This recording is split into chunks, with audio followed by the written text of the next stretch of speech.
On June 19, 1986, at 8:55 a.m., Boston Celtics draft pick Len Bias collapsed in his dormitory at the University of Maryland.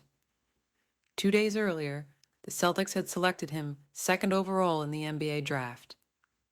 Bias returned to campus on June 18th to celebrate with teammates and friends. The night included heavy drinking and cocaine use at multiple locations around College Park. At approximately 6 a.m., he returned to his dorm in Washington Hall.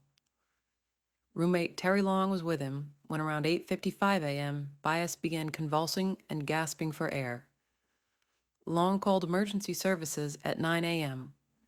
Paramedics arrived within minutes and attempted resuscitation with CPR and defibrillation. At 9:30 a.m., Bias was transported by ambulance to Leland Memorial Hospital in Riverdale. His heart stopped multiple times en route. At the hospital, doctors worked for nearly 2 hours using advanced cardiac life support. Despite repeated shocks, Bias never regained consciousness. At 11:30 a.m., physicians pronounced him dead. The autopsy concluded cardiac arrhythmia triggered by cocaine intoxication. The news spread quickly. Celtics executives, including Red Auerbach, were devastated. Boston radio stations interrupted programming to confirm Bias's death. President Ronald Reagan issued a statement urging stronger drug enforcement. Congress soon passed the Anti-Drug Abuse Act of 1986, mandating severe penalties for crack cocaine distribution. The NBA implemented stricter drug education and testing. Len Bias's death at 22 shocked basketball. He never played a professional game, leaving the Celtics without their highly touted successor to Larry Bird. His loss became one of the most infamous examples of a career cut short by drugs. Bias remains a symbol of wasted potential, his name tied permanently to both basketball promise and America's war on drugs. On March 4, 1990, at 5:14 p.m., Loyola Marymount University forward Hank Gathers collapsed during a West Coast Conference tournament game at Gersten Pavilion in Los Angeles. Gathers had a history of cardiac arrhythmia and was prescribed medication, which he sometimes avoided due to side effects. That afternoon, Loyola faced Portland in the semifinal matchup. Early in the first half, Gathers completed an alley-oop dunk. Seconds later, he stumbled near midcourt and fell face down. Teammates and trainers rushed to his side. A physician attempted to take his pulse as the crowd fell silent. Gathers briefly sat up and muttered, "I don't want to lay down," before losing consciousness again. Emergency personnel carried him from the court on a stretcher. An ambulance transported Gathers to California Hospital Medical Center 2 miles away. Doctors administered multiple defibrillator shocks and advanced cardiac drugs for nearly an hour. At 6:55 p.m., Gathers was pronounced dead at age 23. The official cause was hypertrophic cardiomyopathy, an abnormal thickening of the heart muscle. The West Coast Conference canceled the remainder of the day's games. Loyola was allowed to continue in the NCAA tournament. The team, fueled by emotion, advanced to the Elite Eight, dedicating the run to their fallen teammate. The NCAA and schools nationwide began expanding heart screenings for athletes. Hank Gathers was one of college basketball's leading scorers and rebounders, projected as a top NBA draft pick. His sudden collapse during a nationally televised game shocked viewers and underscored the risks of undetected heart disease in young athletes. His number 44 was retired by Loyola Marymount, where his legacy remains central to the program. On June 7, 1993, at 5:20 p.m., New Jersey Nets guard Dražen Petrović died in a car crash on the Autobahn in Germany. Petrović had just completed his 4th NBA season and was traveling after competing in a qualification tournament with the Croatian national team. Petrovic's NBA career had been ascending rapidly. After averaging 22.3 points per game in the 1992-93 season, he was named to the All-NBA third team. Analysts projected him as one of the best international players of the era. He was a passenger in a Volkswagen Golf driven by his girlfriend. Another passenger, the fiancé of a teammate, sat in the back seat. Rain had left the road slick that evening. At 5:20 p.m., traffic slowed due to a disabled truck blocking a lane. The driver lost control and the car collided with the truck. Petrović, not wearing a seatbelt, was killed instantly when his head struck the barrier. The two women survived with injuries. News of the accident reached the United States within hours. The Nets, who relied on Petrović as their leading scorer, held a press conference confirming his death. Teammates and coaches described him as the hardest worker on the roster. Fans in both New Jersey and Croatia gathered for vigils.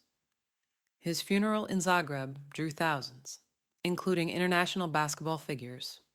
In 2002, he was posthumously inducted into the Naismith Basketball Hall of Fame. At 28, Dražen Petrovic's life ended at the height of his prime. His death cut short not only a promising career, but also the growing bridge between European basketball and the NBA, where he had been one of the earliest and most successful pioneers. On July 2, 1994, at 3 a.m., Colombian defender Andrés Escobar was shot outside the El Indio nightclub in Medellin. 11 days earlier, Colombia lost 2-1 to the United States in a World Cup group stage match. Escobar had accidentally scored an own goal in the 35th minute, helping eliminate his team from the tournament. Colombia entered the World Cup as a favorite, but exited in the first round. Escobar returned home, urging calm in a published newspaper column titled, "Life Must Go On." On July 1st, Escobar visited friends, dined at a local restaurant, and later went to El Indio. At approximately 3 a.m., as he walked to his car, 3 men confronted him. Witnesses reported one man mocked him about the own goal before firing 6 shots. Escobar was rushed to a nearby hospital, but pronounced dead within 45 minutes. He was 27. Police later arrested Humberto Castro Munoz, a bodyguard for members of the Escobar crime cartel. Munoz was convicted of murder and sentenced to 43 years, which was later reduced. The killing drew global condemnation. FIFA, the Colombian government, and international media called the death a symbol of how violence and narcotics gripped Colombian soccer. Escobar's funeral in Medellin drew over 120,000 mourners. The Colombian president described him as the gentleman of football. Teammates and opponents paid tribute. In Colombia, stadiums observed moments of silence, and his memory remains tied to the dangers of criminal influence in the sport. Andrés Escobar's murder shocked the 1994 World Cup. A defender respected for clean play and humility, he became remembered not for his career, but for his violent death. His killing marked one of the darkest intersections between global sport and organized crime. On July 31st, 2001 at 8:55 a.m., Minnesota Vikings offensive tackle Korey Stringer collapsed during training camp practice in Mankato, Minnesota. Temperatures reached 90 degrees Fahrenheit with high humidity. Stringer, 27, participated in a full pads morning session lasting over 2 hours. Teammates noticed him struggling, vomiting, and lagging behind during drills. Trainers helped him off the field around 8:55 a.m. Inside the locker room, Stringer's condition worsened. His body temperature was recorded above 108 degrees Fahrenheit. Trainers attempted cooling measures, then called for an ambulance. He arrived at Emmanuel St. Joseph's Hospital unconscious and in critical condition. Doctors worked for several hours, but at 1:50 p.m., Stringer was pronounced dead of exertional heat stroke. The Vikings immediately suspended practices. NFL officials traveled to Mankato to investigate conditions. Reports confirmed inadequate hydration breaks and the use of full pads in extreme heat. Stringer's widow filed a lawsuit against equipment manufacturers, arguing his gear trapped excessive heat. Though the case settled, it pushed the NFL to mandate sideline cooling tents, water breaks, and training on heat illness. Teammates remembered Stringer as quiet and dependable, a first-round pick in 1995 who started 91 games. His jersey number 77 was retired by Minnesota. College programs and high schools also began emphasizing heat safety, citing his case as a warning. Korey Stringer's death marked the first NFL player fatality directly tied to heat stroke. It forced changes in practice standards, reshaping how football at all levels handled summer training. On February 18, 2001, at 5:16 p.m., NASCAR driver Dale Earnhardt Sr. crashed on the final lap of the Daytona 500. Driving the black number 3 Chevrolet for Richard Childress Racing, Earnhardt held third place entering Turn 4, blocking for his son Dale Earnhardt Jr. and teammate Michael Waltrip, who ran first and second. Sterling Martin's Dodge touched Earnhardt's left rear fender, sending him down into Ken Schrader's Pontiac. At 155 miles per hour, Earnhardt's car hit the outside wall head-on. Schrader's vehicle struck his driver's side. Both cars skidded into the infield. Safety crews reached Earnhardt's car within seconds. He was unresponsive. Rescuers transported him to Halifax Medical Center. At 5:16 p.m., he was pronounced dead from a skull fracture. He was 49 years old. NASCAR immediately launched an investigation. Earnhardt had refused to wear the Hans device, a head and neck restraint, though many drivers already used it.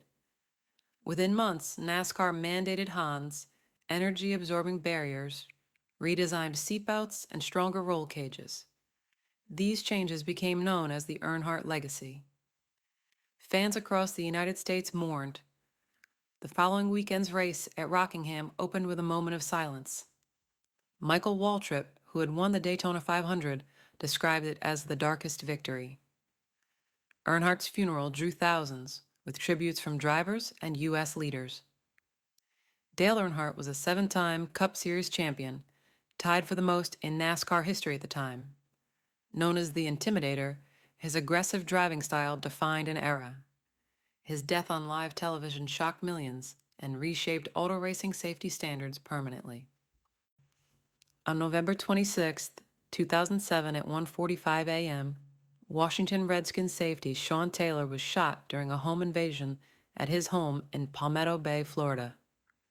That night, intruders entered through a rear door. Taylor, 24, was at home recovering from a knee injury with his girlfriend and young daughter.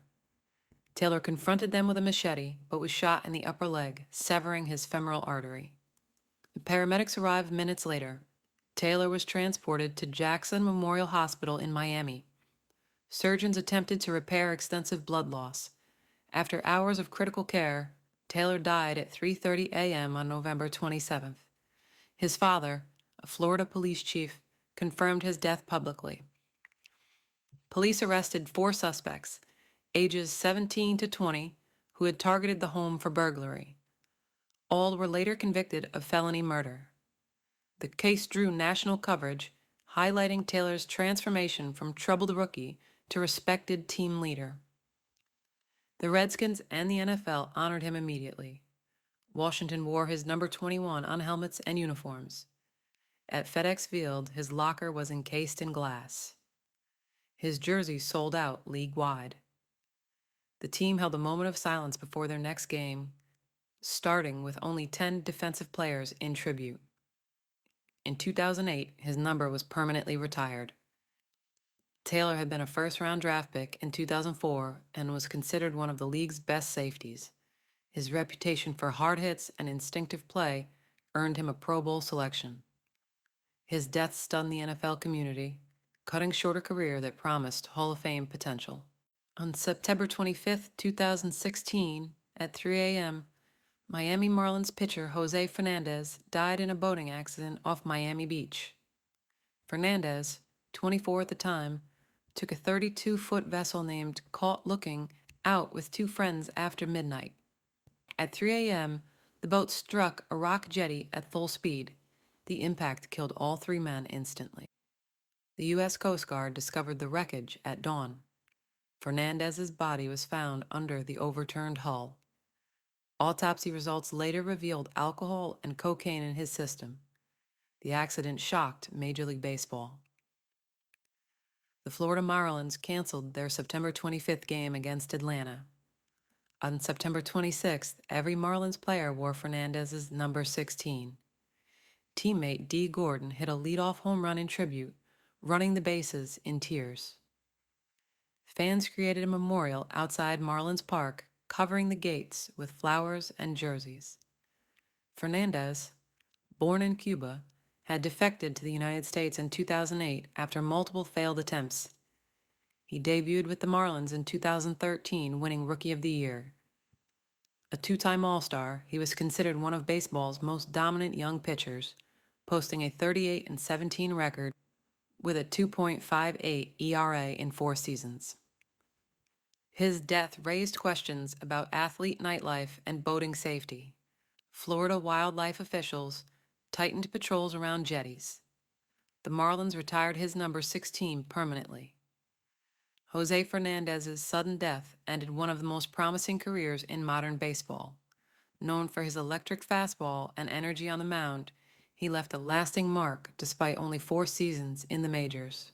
On January 21, 2019, at 8:15 p.m., Argentine striker Emiliano Sala died in a plane crash over the English Channel. Sala, 28, had just signed with Cardiff City for a club record transfer from FC Nantes. After saying farewell to teammates in France, he boarded a Piper Malibu light aircraft piloted by David Ibbotson. The plane departed Nantes at 7:15 p.m. for Cardiff. At 8:15 p.m., the aircraft disappeared from radar near Alderney. That night, rescue teams launched a search. 2 days later, the official operation was suspended, though Sala's family continued privately. On February 3rd, wreckage was discovered 67 meters below the surface. Divers recovered Sala's body on February 7th. Ibbotson's body was never found. Investigators determined carbon monoxide likely entered the cabin and that the pilot was not licensed to operate commercial flights. The case exposed widespread use of gray charter aircraft in soccer transfers. Cardiff and Nantes disputed the transfer fee, leading to years of legal arbitration. FIFA eventually ordered Cardiff to pay €6 million of the first installment. Fans of both clubs organized tributes. Nantes retired Sala's number 9 jersey. Emiliano Sala had scored 42 goals in 3 seasons for FC Nantes and was expected to lead Cardiff's attack in the Premier League campaign. His death shocked international football and brought scrutiny to the travel arrangement of players. Sala's name remains tied to both talent unfulfilled and reforms in private aviation standards.